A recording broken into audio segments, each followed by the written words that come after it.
Good morning student, welcome to Hindi की पाठशाला। बच्चों, इस वीडियो में मैं आपके 12th बोर्ड एग्जाम के लिए वंश और रिवीजन करवा रहे हैं और इस चैनल में हमारे जो भी आने वाली वीडियो हैं उनमें भी हम जल्दी जल्दी आपका हिंदी का सिलेबस कंप्लीट करवाते जाएंगे। तो बच्चों, आज हम अपना फर्स्ट लेसन कंप्लीट कर लेते हैं। इसकी हमने समरी आपको पढ़ा दी थी, अब इसके हम आपको प्रश्नोत्तर भी पढ़ा देते हैं। लेसन का नाम है सिल्वर वेडिंग। ये एक कहानी है और इसके जो लेखक हैं वो है मनोहर श्याम जोशी। इसका पहला प्रश्न हम देख लेते हैं। यशोधर बाबू की पत्नी समय के साथ ढल सकने में सफल होती हैं, लेकिन यशोधर बाबू असफल रहते हैं, ऐसा क्यों? तो बच्चों, आपने अगर समरी पढ़ी हुई है, समरी का वीडियो देखा हुआ है, तो आपको ये प्रश्नोत्तर बहुत जल्दी आसानी से समझ में आ जाएंगे। तो आप ये प्रश्नोत्तर पढ़ने के पहले एक बार हमारा जो समरी का वीडियो है उसको ज़रूर देख लें, फिर ये प्रश्नोत्तर का आप देखें वीडियो। चलो शुरू करते हैं इसका उत्तर। यशोधर बाबू और उनकी पत्नी दोनों ही मूलतः आधुनिक विचारधारा के नहीं थे, किंतु परिस्थितियों ने उनकी सोच में बदलाव ला दिया। यशोधर बाबू के माता पिता का देहांत हो जाने पर उनका पालन पोषण उनकी बुआ द्वारा किया गया। नौकरी की तलाश में शहर आए।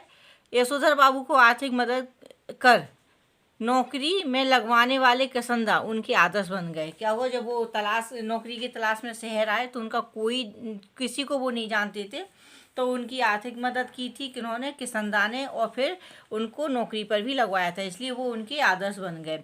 जो भारतीय संस्कृति और संस्कारों को मानने वाले सिद्धांतवादी थे। कौन? किसंदा।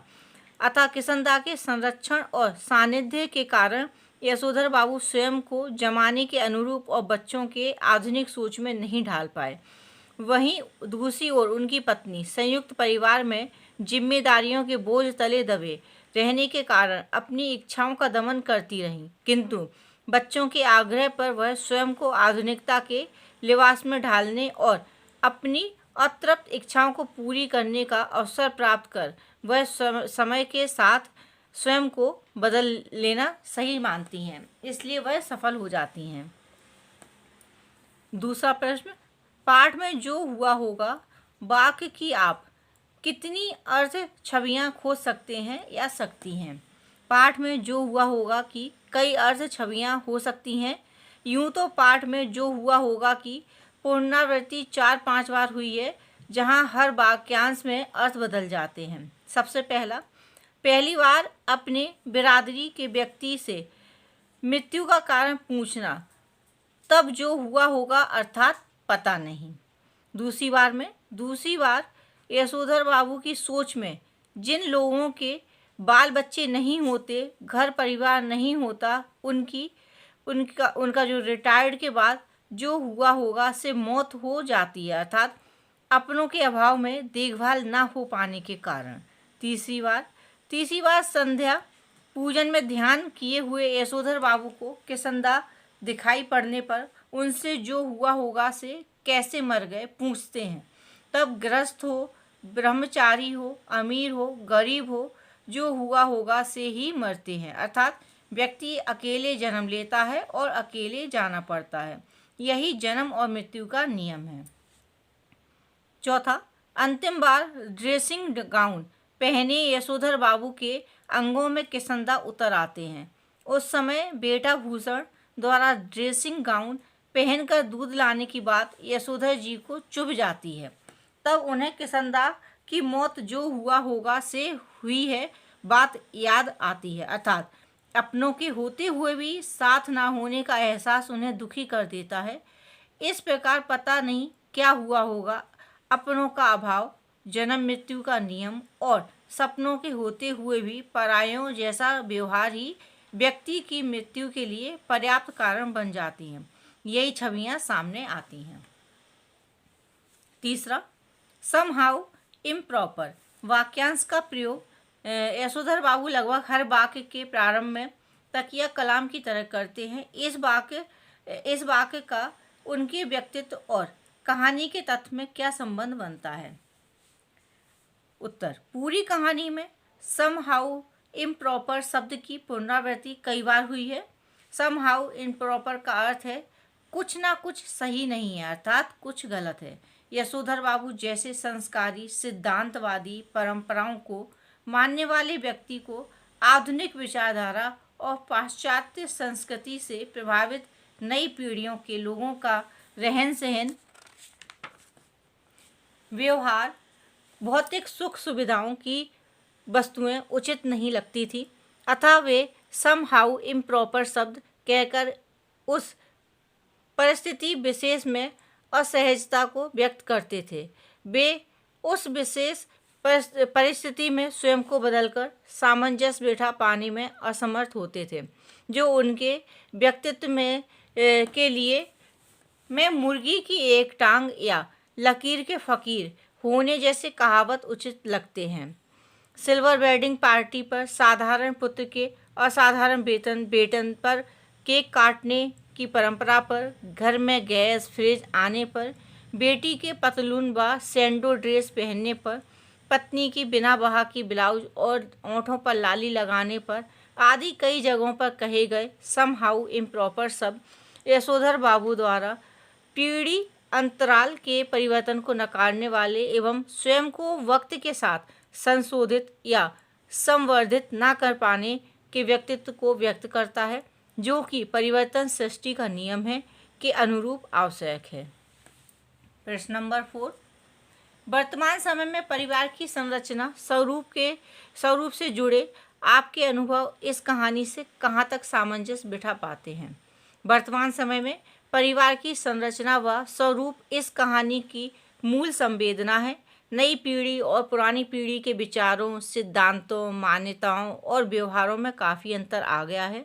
घर के बड़े बुजुर्ग यशोधर बाबू की तरह सिद्धांतवादी होते हैं। पुरानी मान्यताओं और परंपराओं की लीक पर चलने वाले होने के कारण वे नई पीढ़ियों के साथ तालमेल नहीं बिठा पाते हैं। परिणाम स्वरूप पारिवारिक सदस्यों के बीच असंतोष व अशांति का माहौल बन जाता है। इसके पीछे संयुक्त परिवार का विघटन भी कारक है। वर्तमान समय में सिद्धांतों के साथ व्यवहारिक होना भी वक्त की मांग है, तभी व्यक्ति परिवारों को एकजुट कर खुशहाल जीवन व्यतीत कर सकता है। अन्यथा यशोधर बाबू की तरह स्वयं को परिवार से अलग रखकर दुखी रहेगा। वहीं उनकी पत्नी अपने सिद्धांतों को छोड़कर व्यवहारिक होने का प्रयास कर अपने बच्चों के साथ सुखी व प्रसन्नचित्त महसूस करती हैं। बदली हुई परिस्थितियों के अनुरूप स्वयं को बदल लेना ही समझदारी व सुखकारी है। प्रश्न नंबर 5, निम्नलिखित में से किसे आप कहानी की मूल संवेदना कहेंगे और क्यों? नंबर 1, हाशिए पर ढकेले जाते मानवीय मूल। नंबर 2, पीढ़ी का अंतराल। नंबर 3, पाश्चात्य संस्कृति का प्रभाव। तो इसमें जो दूसरा है पीढ़ी का अंतराल, इसको ही जो कहानी का मूल संवेदना कहेंगे। कैसे? सिल्वर वेडिंग कहानी की मूल संवेदना पीढ़ी का अंतराल को कहना उचित होगा, क्योंकि परिवर्तन सृष्टि का नियम है। इसके तहत हर पीढ़ी के बाद अगली पीढ़ी में आचार व्यवहार, खान पान, रहन सहन, सोच विचार में परिवर्तन स्पष्ट दिखाई देता है, जो नवीन संसाधनों, शिक्षा, विकास और अनुकरण के कारण होता है। यही कारण है कि पीढ़ी दर पीढ़ी समाज में परिवर्तन होता जाता है। अनुसंधान, विकास, शिक्षा से नई पीढ़ी पाश्चात्य संस्कृति का अनुकरण करती है। फलस्वरूप उसके भारतीय संस्कार व मानवीय मूल हाशिए पर चलते जाते हैं। व्यवहार में परिवर्तन आ जाता है। सिद्धांतों, मानवीय मूल्यों और व्यवहारों का आपस में टकराव होता है। संघर्ष आरंभ हो जाता है। जिसने इस परिवर्तनों के साथ परिवर्तित होना सीख लिया वह सुखी व खुशहाल होता है, अन्यथा यशोधर बाबू की तरह दुखी होकर अकेलेपन का शिकार हो जाता है। इस प्रकार इस कहानी का मूल संवेदना पीढ़ी अंतराल के साथ अन्य दोनों कारण भी आपस में संबंधित हैं। नंबर 6, अपने घर और विद्यालय के आसपास हो रहे उन बदलावों के बारे में लिखें जो सुविधाजनक और आधुनिक होते हुए भी बुजुर्गों को अच्छे नहीं लगते। अच्छा न लगने के क्या कारण होंगे? इसका उत्तर देखते हैं। हमारे घर व विद्यालय के आसपास अनेक बदलाव दिखाई पड़ते हैं जो सुविधाजनक तो हैं, पर बुजुर्गों को पसंद नहीं है, जैसे मोटर गाड़ियाँ, TV, fridge, air conditioner, mobile, शौचालय, इंटरनेट, गैस चूल्हा, सोलर कुकर, माइक्रोवेव आदि चीज़ें सुविधाजनक हैं, किंतु बुजुर्गों की दृष्टि में हर चीज़ में कोई खामी है। कोई स्वास्थ्य की दृष्टि से, तो कोई व्यवहार की दृष्टि से, तो कोई छुआछूत की दृष्टि से। मोटर गाड़ियाँ की तेज़ रफ्तार खतरनाक है। टीवी, मोबाइल, इंटरनेट अश्लीलता का संचारक है। कुकर, गैस, चूल्हा, फ्रिज के भोजन सुपाच्य नहीं होते, इनसे जो भोजन बनते हैं वो सुपाच्य नहीं होते हैं। शौचालय का घर के अंदर होना छुआछूत का कारण होता है। एसी, माइक्रोवेव स्वास्थ्यवर्धक नहीं है।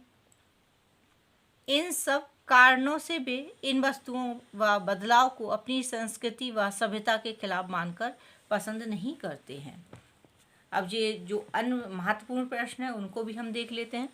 सबसे पहला, सिल्वर वेडिंग कहानी के आधार पर यशोधर बाबू का चरित्र सोदाहरण लिखिए। सबसे पहला इनका चरित्र लिखना है, तो पहला है परंपरावादी, फिर है पाश्चात्य संस्कृति के विरोधी, तीसरा है धार्मिक परमार्थी आदर्शवादी, और छठा है परिश्रमशीलता। पहला देखते हैं परंपरावादी। यशोधर बाबू परंपरावादी हैं। उन्हें पुराने रीति रिवाज अच्छे लगते हैं। वे संयुक्त परिवार के समर्थक हैं।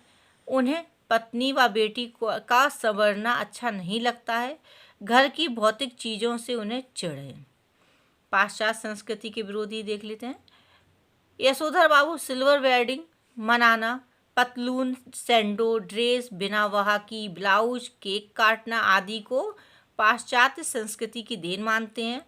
अतः वे उसे अपनाकर विरोध प्रकट करते हैं। धार्मिक, प्रवचन सुनना, संध्या पूजन करना, मंदिर जाना, धार्मिक किताबें पढ़ना उनके जीवन का अहम हिस्सा है, जो किशनदास से उन्हें विरासत में प्राप्त हुआ है।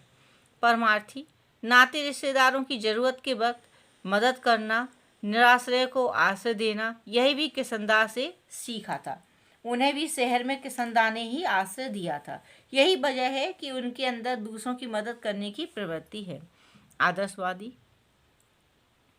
बड़े बुजुर्गों का सम्मान करना, अपने निर्णयों में बुजुर्गों व बड़ों की सलाह लेना, दफ्तर की हो या घर की जिम्मेदारी वो को भी निभाना, सरकारी वक्त का पालन करना, अपने उनके आदर्श व्यक्तित्व को प्रमाणित करती है। परिश्रमशीलता, किशनदास के परिश्रमी स्वभाव को देखकर यशोधर बाबू ने यह निश्चय कर लिया था कि उन्हीं की तरह वे भी मेहनत करके आगे बढ़ेंगे। अब ये सेकंड नंबर का जो प्रश्न है वो सेम है। इसमें लिखा है कि सिल्वर वेडिंग के आधार पर उन जीवन मूल्यों को विचार कीजिए। जीवन मूल्य हैं तो इन पर विचार करना है जो यशोधर बाबू को किशनदास से आप उत्तराधिकारी के रूप में मिले हैं। तो ये इनको किशनदास से मिले हैं। ये सारे इनके जो जीवन मूल्य हैं उनको किशनदास से मिले हैं, क्योंकि यही सारे मूल किशनदास में थे, तो वही उत्तराधिकारी के रूप में इनको यशोधर बाबू को मिले हैं। और आप इनमें से कौन से अपनाना चाहते हैं तो आप इनको बता सकते हैं कि ये सारे मूल बहुत अच्छे हैं, तो हम इनमें अपना पर एक तो क्या परिश्रमशीलता हम अपनाना चाहते हैं, या मतलब धार्मिक एक ये है, परमार्थी है, आदर्शवादी है, ये सारे जो गुण हैं वो हम इनमें से अपनाना चाहते हैं। तो आपको सेम इसी की तरह सेकंड वाला आंसर भी देना है। अब हम थर्ड वाला देख लेते हैं। यशोधर बाबू आत्मीय और पारिवारिक जीवन शैली के समर्थक हैं। आप इस बारे में क्या सोचते हैं? यशोधर बाबू को सहज पारिवारिक जीवन की तलाश रहती है जिसमें वे अपनेपन से रह सकें। इसके लिए वे केवल अपने परिवारजनों को ही नहीं बल्कि अन्य रिश्तेदारों को भी सम्मिलित करना चाहते हैं। वे अपनी बहन को निरंतर पैसे भेजते हैं। अपने जीजा के बीमार होने पर अहमदाबाद जाकर उनसे मिलना चाहते हैं। वे अपने बच्चों से भी यही अपेक्षा करते हैं कि वे अन्य रिश्तेदारों का आदर सम्मान करें, उनके साथ संबंध जोड़ें। गरीब रिश्तेदारों को अपनाने में उन्हें विशेष सुख मिलता है। जब उनकी पत्नी बच्चे गरीब रिश्तेदारों की उपेक्षा करते हैं तब रिश्तेदारी निभाने को मूर्खतापूर्ण कहते हैं, तो उन्हें बहुत दुख पहुंचता है। यशोधर बाबू चाहते हैं कि उनके सभी बच्चे उन्हें अपना बड़ा बुजुर्ग माने, वे उनसे हर बात में सलाह लें, अपनी कमाई उनके हाथों में रखें। इस प्रकार वे एक आत्मीय परिवार के मुखिया के रूप में जिएं।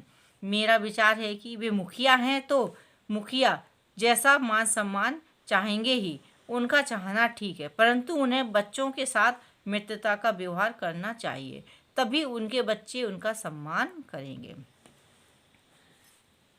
4 नंबर का, यशोधर बाबू ऐसा क्यों सोचते हैं कि वे किशनदा की तरह घर गृहस्थी का बवाल ना पालते तो अच्छा होता।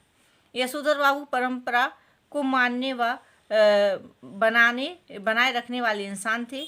उन्हें पुराने रीति रिवाजों से लगाव था। वे संयुक्त परिवार के समर्थक थे। उनकी पुरानी सोच बच्चों को अच्छी नहीं लगती है। बच्चों का आचरण और व्यवहार देखकर उन्हें दुख होता है। उनकी पत्नी भी बच्चों का ही पक्ष लेती हैं और ज़्यादा समय बच्चों के साथ बिताती हैं। इसके अलावा यशोधर बाबू को घर के कई काम करने होते हैं। घर में अपनी ऐसी स्थिति देखकर वे सोचते हैं किशनदा की तरह घर गृहस्थी का बवाल ना पालते तो ज़्यादा ही अच्छा होता। चलो हम इसका 5 नंबर का भी प्रश्न देख लेते हैं। सिल्वर वेडिंग के आधार पर सेक्शन ऑफिसर वाई.डी. पंत और उनके सहयोगी कर्मचारियों के परस्पर संबंध पर टिप्पणी कीजिए। Section officer वाई.डी. पंत का व्यवहार ऑफिस में शुष्क था। वे किशनदा की परंपराओं का पालन कर रहे थे। वे सहयोगियों कर्मचारियों से घुलना मिलना पसंद नहीं करते थे। उनके साथ बैठना, चाय पानी पीना या गपशप कर मारना उनके अनुसार समय की बर्बादी थी। वे उनके साथ जलपान के लिए भी नहीं रुकते थे। वे समय से अधिक दफ्तर में रुकते थे। इससे भी उनके जो सहयोगी थे वो नाराज़ रहते थे। 6 नंबर का लास्ट प्रश्न है। यशोधर बाबू जो विभिन्न कालखंडों में जी रहे थे, विभिन्न ठीक है, एक तो जो भूतकाल था और वर्तमान काल, तो ये 2 कालखंड थे, इसी में जी रहे थे। तो इसके पक्ष और विपक्ष में उदाहरण सहित तर्क दीजिए। यशोधर बाबू 2 विभिन्न कालखंडों में नहीं जी रहे, बल्कि वे वर्तमान कालखंड को नकार कर भूतकाल में जीने की कोशिश कर रहे हैं। समय बदल चुका है, किंतु यशोधर बाबू नहीं बदले। उनकी पत्नी जमाने की नई चाल को अपना चुकी हैं, किंतु यशोधर बाबू अभी पुरानी परंपराओं का चोला अपनाए हुए हैं। उनके बच्चे आधुनिक खान पान व पार्टी कल्चर को अपना चुके हैं, किंतु वे अभी भी रामलीला व कीर्तन की दुनिया में जीना चाहते हैं। अतः वे वर्तमान में भूतकाल की माला रट रहे हैं। उनका यही द्वंद्व है, इसलिए उनका जीवन असंगत हो गया है। वे दाल भात में मूसल चंद बन गए हैं। तो बच्चों, आज हमने ये लेसन अपना कंप्लीट कर दिया। इसकी समरी भी हमने आपको पढ़ा दी है और आज इसके प्रश्नोत्तर भी हमने आपको पढ़ा दिए। तो बच्चों, मुझे यकीन है कि आपको ये लेसन समझ में आ गया होगा। Thank you. Keep learning and don't forget to like, comment and subscribe to Hindi की पाठशाला। Thank you. Take care. Bye bye.